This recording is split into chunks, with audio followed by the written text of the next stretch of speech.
રાજકોટ શહેરમાં નજીવી બાબતે મારામારી, હુમલા, હત્યાનો પ્રયાસ અને ખૂનના બનાવ સામે આવતા હોય છે ત્યારે આવો વધુ એક બનાવ સામે આવ્યો છે। શહેરના પોપટપરા પાસે નવા બંધાતા પ્રધાનમંત્રી આવાસ યોજના બિલ્ડિંગમાં મજૂરી કામ કરતા સાથી કર્મચારીએ જ ચોથા માળેથી ધક્કો મારી શ્રમિકને મોતને ઘાટ ઉતાર્યો હતો।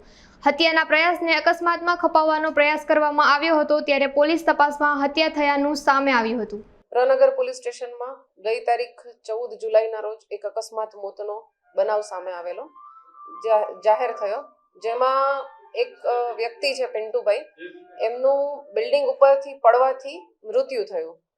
આવી અકસ્માત મોત આવી અને પોલીસ સ્ટેશન તરફથી એની કાર્યવાહી કરવામાં આવી, પીએમ કરવામાં આવ્યું મરણ જનારનું। આ દરમિયાન જે તપાસ કરતા હતા એ અને પોલીસ સ્ટેશનના થાણા અધિકારી વગેરેને થોડો ડાઉટ ગયો કે આમાં કદાચ હત્યાનો બનાવ હોઈ શકે છે। આવી શંકા ગઈ જે અકસ્માત મોત જે પ્રકારે એ લોકોએ દર્શાવી હતી એમાં, જેથી વિગતવાર તપાસ કરવામાં આવી કે આમાં ખરેખર શું હતું। એટલે 14 તારીખે હતું, સવારે 14 તારીખે રાત્રે એમને ઝઘડો હતો અને 15 તારીખે વ્યક્તિનું મૃત્યુ થયું સવારે। તો 15 તારીખે પછી ત્યારથી 2 દિવસ અમે તપાસ કરી, આજુબાજુના લોકોની પૂછપરછ કરી। આ દરમિયાન સામે આવ્યું કે આ ખરેખર તો અકસ્માત મોત નહીં પણ હત્યાનો બનાવ હતો અને એને અકસ્માત મોતમાં ખપાવી દેવાનો પ્રયાસ કરવામાં આવ્યો છે। ડિટેલ જાણી તો એમાં જે મરણ જનાર છે એ અને આરોપી છે સુરેશ હેમતા વાસ્કેલા કરીને, એ બંને પિતરાઈ ભાઈઓ થાય છે અને એ બંનેને પહેલા ઝઘડો થયો મટન બનાવવા બાબતે। એક આણે સુરેશ હેમતાએ મુરગીનું મટન બનાવેલું હતું અને જે મરણ જનાર છે એણે એના ધ્યાનમાં નહોતું કે આણે બનાવેલું છે ને એણે બકરાનું મટન લાવી અને એ વાસણમાં મિક્સ કરી દીધું। આ બાબતે બંનેને બોલાચાલી થઈ, બંનેને સમાધાન પણ થઈ ગયું ફરીથી રાત્રે 14 તારીખે જ। ત્યારબાદ આ બધા સાથે બેઠા હતા, કેમ કે ભાઈઓ છે અને મિત્રો છે એટલે 4-5 જણ સાથે બેઠા હતા। એ દરમિયાન ફરી જે મરણ જનાર છે એણે આરોપીને પોતાનો મોબાઈલ આપેલો હશે, પણ આરોપી એના પૈસા નહીં આપતો એટલે મરણ જનારે કીધું તું મારો મોબાઈલ પાછો આપી દે।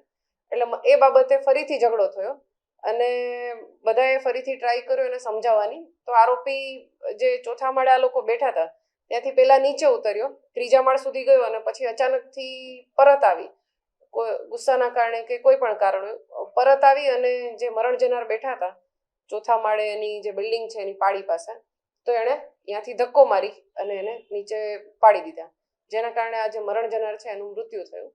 આ બધી બાબત અમે તપાસ કરી તો અમારા ધ્યાનમાં આવ્યું કે આવો બનાવ બનેલો છે। આરોપીને તાત્કાલિક પકડવા માટે કાર્યવાહી કરવામાં આવી અને આ દરમિયાન જે ફરિયાદી છે મરણ જનારના ભાઈ, એ લોકોને પણ અમારા દ્વારા ઇન્ફોર્મ કરવામાં આવ્યું।